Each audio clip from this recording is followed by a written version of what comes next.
Hello everyone, welcome back to week 13 of the Cartoon Football League, one of the most important weeks we've had this season. I guarantee there will be at least one team that maybe clinches a playoff spot this week as we near the end of the regular season. First game we're kicking off with is the 7-4 Looney Tunes, taking on a Beavis and Butthead team that has been really good over the past couple weeks. Should be an interesting matchup. Let's get this week started. Alright, so on Thursday Night Football, the magic for Beavis and Butthead is finally going to end. Marvin Martian with 3 touchdowns in this one. The Looney Tunes win easily, 24-7. Alright, next up we got the 5-6 Ninja Turtles taking on the 4-7 Scooby-Doo. I feel like both of these teams are really good. They've just had a lot of unfortunate matchups, so good teams, good matchup. Let's see what shapes out here. So Scooby-Doo with a 7-point lead. They have to punt it away on a 4th and 1, just barely in field goal range. Ninja Turtles gonna get one more chance to try and tie this one up. Leonardo with a high snap on first down, looks for a man wide open, Donatello. Good throw, 16 yards, and a completion to begin this drive. Donatello has had a great game so far, 6th catch for 72 yards. He's accounted for a lot of Leonardo's yardage on the day. It's a blitz by Scooby-Doo. Leonardo finds Sidney Rice. That's a gain of 7. Really good, important divisional matchup here. The 9-2 Simpsons division leaders taking on the bottom of the division, South Park, at 6-5. But a win here for South Park would be crucial for staying in this playoff race. Alright, as expected, this has been a phenomenal game. A lot of back and forth, a lot of lead changes, but Stan Marsh with a crucial drive here, 3 timeouts left, need to go the length of the field to win, or kick a field goal and play for overtime. But an incompletion here to start the drive off. South Park on 2nd down, it's a blitz from the Simpsons. Stan looking for an open man, deep! It is caught by Cartman, what a catch! They say he's in bounds. And that is a huge play. South Park absolutely needed that one. The booth is taking a look at it, and they call it an incompletion, so a huge play negated. A play that South Park really needed in a difficult situation now on 3rd and 10. Obviously is 4-down territory, but definitely not what you want. Stan goes deep on a corner route. It's knocked away. Had Ocho Cinco. Thought they were going to connect. And now it's 4th down, so 4th and 10, biggest play of the game. It is incomplete. The Simpsons are going to hold on to win it. We will see if South Park gets the ball back here. Maggie kicks it. It's good. Simpsons will get the ball back with 24 seconds, -3 yards on that drive from 10 from the 37. Might be the last play of the game. We will see how this turns out. Stan gets sacked. It will be the last play. The Simpsons hold on. Big win for them. They improved to 10-2, the first team to double-digit wins on the season. Next up, we got the 4-7 Smiling Friends trying to pull off an upset against the red-hot Aqua Teen Hunger Force.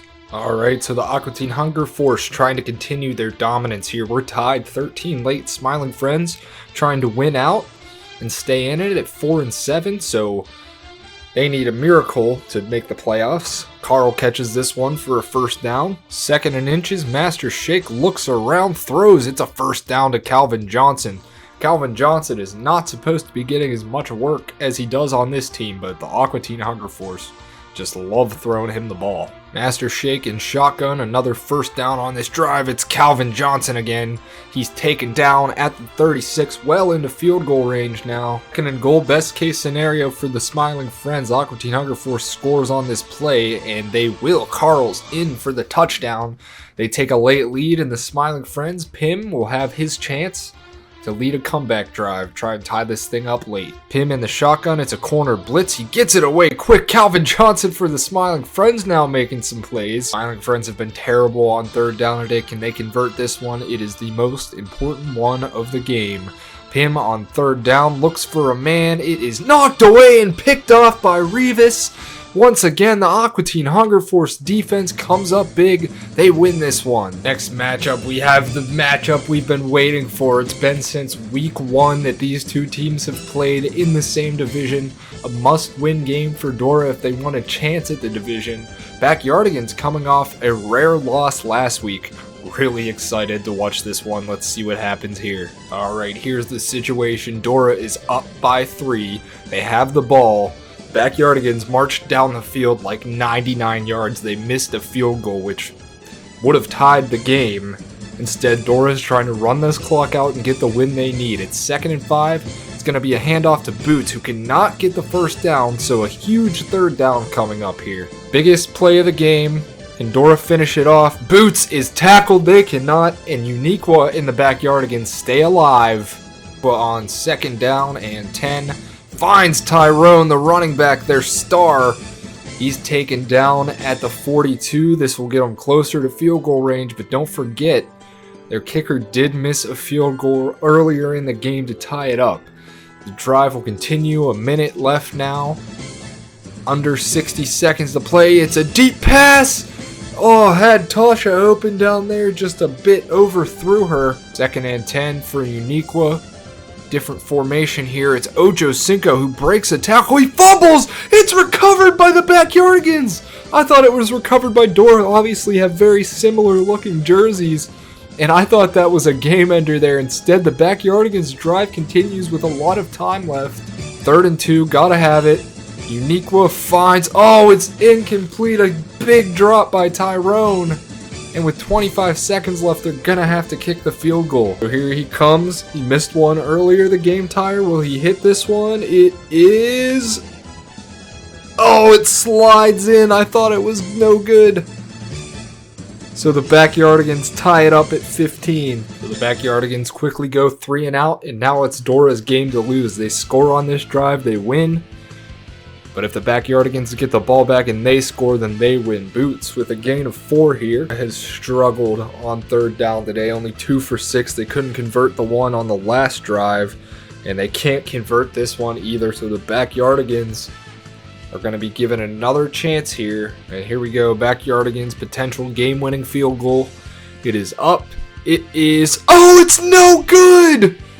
And Dora will retain possession. The 2nd missed kick for the Backyardigans. And the nasty conditions fire back at them. This is insane. Diego in motion. Boots gets the handoff. Actually gonna get no yardage here. And I can't believe what I'm seeing. I thought the game was over. It's not. It's 2nd down.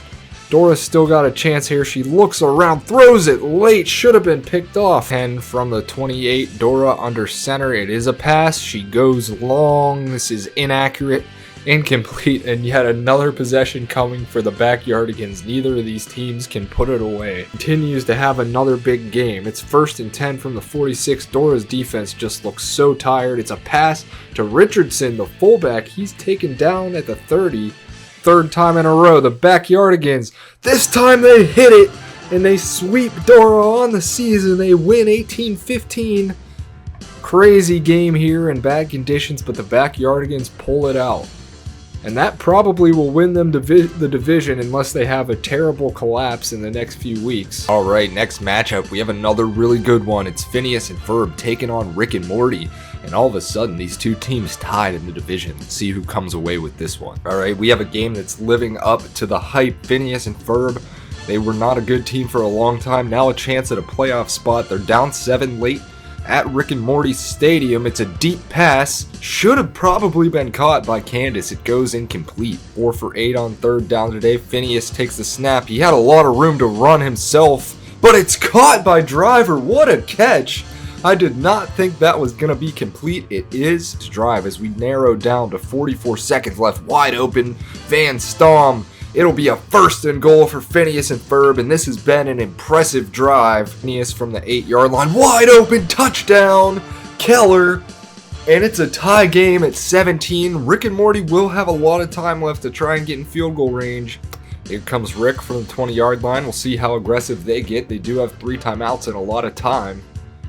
And they will pass on 1st and 10.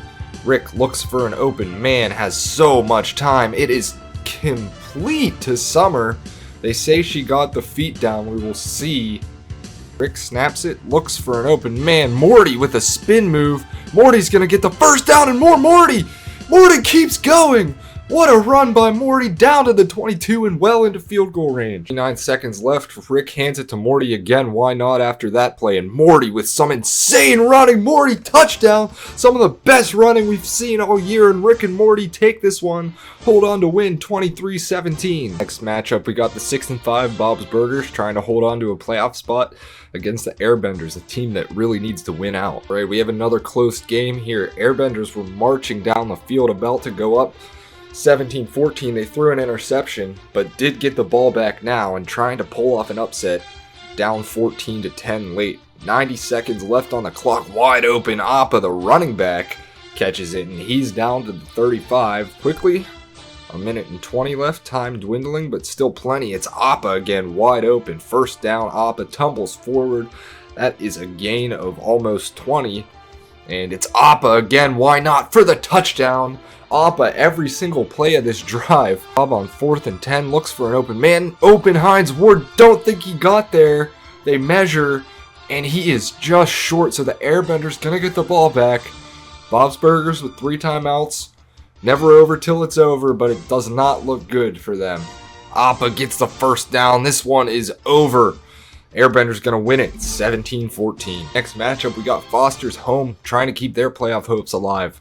Meanwhile, the Muppets, just like the Airbenders, really need to win out to have any chance in this league. So 2 weeks in a row, a team desperate for a win stays alive. The Muppets win it 17-10. Next up, we got the Fairly Odd Parents trying to make a comeback in their division against Chowder, a team that is struggling to stay on top of theirs. Fairly Odd Parents get a much needed win here. Chowder with a tough loss.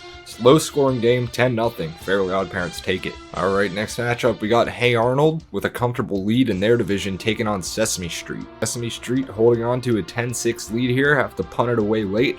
Hey Arnold will have a chance, down 6, gotta score a touchdown to win, and this would be a big loss for everybody else to try and catch up with them in the division. Obviously, had the big win against the Rugrats last week, the team they were mostly trying to fend off. Arnold in the shotgun on 3rd and 4, looks for an open man, continues and is sacked. He's taken down. They have to use their second timeout, so this 4th down play could be the game. Can Sesame Street pull off a giant upset? Let's find out.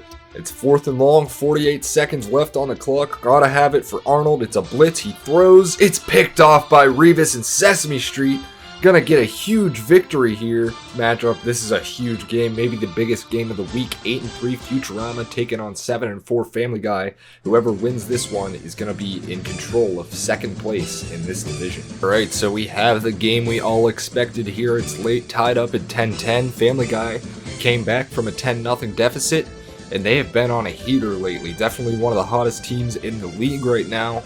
But 10-10, 2 minutes to go. Only need a field goal to win. It's 2nd and 4 for Peter and the gang. And it's a toss and an incomplete, dangerous decision there. 10-10, Peter hands it. It's a run to Stewie. Interesting call there, but Futurama going to get the ball back and probably in good field goal range. Hand off to Bender, who has a ton of room. And into field goal range now at the 40 is Futurama. Clock continues to run. Fry hands it to Bender once again. More room, just room everywhere for him. Family Guy will take their first time out. Bender from the 29. It's him again. He runs. Oh, he breaks loose. Gonna score a touchdown. That actually helps Family Guy because now they have a chance to march down the field. They have 2 timeouts. Definitely a game that is not over yet. We saw, was it Phineas and Ferb drive down the field earlier today and score a touchdown? They ended up losing the game in overtime, but still, here we go. 4th down from the 21. Futurama brings the pressure. Peter is sacked. Futurama's gonna go 2 games ahead in the division. They win 17-10. Alright, as we mentioned before, Hey Arnold lost their game, so this is a huge game for the Rugrats. Really need to win this one to keep pace. Powerpuff Girls have been one of the worst teams in the league, but the Rugrats are a team you just never know what's gonna happen, so let's hop in here and see what goes down. Alright, so the Rugrats do what was needed here. They take care of business. Kind of a close game, 17-12. They win it. Next up, King of the Hill, who's been struggling, take on the Flintstones, who have been an up-and-down team. Let's see what happens in this one. Alright, tie game here, 7-7 late. Let's see if King of the Hill can put together a vintage comeback drive. They had a lot at the beginning of the season. It's slowed down, but that's a great throw by Hank, and Boomhauer, the Triple Crown potential winner. is taken down all the way at the 16. That's just the play they needed. Boomhauer, their biggest playmaker, and what a throw by Hank. With no time left on the clock, it is up. It is perfect. Zeros on the clock. King of the Hill gets a much needed win after a big slide. 3 games left this week. We have BoJack Horseman taking on Pokemon, obviously. This game much more important to one team than the other, but we gotta watch them all, so let's see what happens. Right, so relatively close game here, but BoJack Horseman was in control. They take care of business against Pokemon 10-6. SpongeBob taking on Jimmy Neutron, the division leader. The division leader versus the division bottom feeder, I guess. Let's see what happens here. You know what they say, a team with nothing to play for can sometimes be a greater challenge than an actual good team, and that's what SpongeBob has done here. They've put up a valiant fight, 10-10, tied with the division leader. But Jimmy Neutron driving the ball at the 39-yard line, trying to get into field goal range with a minute left on the clock. Jimmy snaps it, it's Goddard, and Goddard will pick up a first down. Important yardage to get there. They snap it with 3 seconds left. Kick is perfect. Zeros on the clock again, and Jimmy Neutron holds on to win 13-10 in this division battle. Final game of the week, regular show trying to stay ahead in their division, 6-5, taking on Ed and Nettie, who need a lot of things to go right. Alright, so Ed and Nettie probably out of the playoff race. Regular show holds on to win this one comfortably, 10-3. Alright, as always, let's take a look at our standings. Jimmy Neutron well on top of the AFC North. They might have this one locked up, but the Fairly Odd Parents behind them at 6-6, trying to hold on to a playoff spot. Airbenders and SpongeBob at the bottom. In the AFC South, the Looney Tunes far ahead of everybody here. I think 1 or 2 more wins will clinch them this division. The rest of the teams in this league, 5-7. In the AFC East, the regular show on top by a game. Chowder right behind them at 6-6, but they've had a bit of a slide. Foster's Home not far behind both of these teams, so still anyone's division here. Ed and Nettie pretty much out of this race. In the AFC West, the Simpsons on top of this division by 1 game. Futurama right behind them. Family Guy with a tough loss to Futurama. And then Family Guy and South Park will play head-to-head next week. Must-win game for South Park. In the NFC North, Backyardigans took care of Dora. They swept Dora. So 1 more win here will clinch them the division. Dora still fighting for a playoff spot that they've lost 2 in a row. Muppets and Sesame Street probably done, but you never know. If they win out, go 9-7 and have a tiebreaker, then you don't know what can happen. In the NFC South, BoJack Horseman tied with Rick and Morty at 7-5. 6-6, Bob's Burgers and Phineas and Ferb. Really tight race in this division. Still anyone's division to take. There's 4 weeks left in this regular season, so we'll see what commences here. And then in the NFC East, the Aqua Teen Hunger Force have a pretty comfortable lead here. King of the Hill behind them at 6-6. Beavis and Butthead were starting to win a couple, but they lost, and that ended their streak. They're 5-7. Smiling Friends pretty much out of this race. And finally, in the NFC West, Hey Arnold is up by 1 game. This is a 2-way race between Hey Arnold and the Rugrats, so we'll see what happens here. Pokemon has lost 8 games in a row. That is just terrible. So it's a battle of the bottom for the Pokemon and Powerpuff Girls. Let's take a look at our statistics. SpongeBob continues to lead the league in passer rating, also leading in passing yards. It's almost like his defense is letting him down. And then interceptions, BoJack Horseman, despite being the division leader right now, is leading the league with interceptions with 17. Rushing leader is still Tyrone by about 200 yards.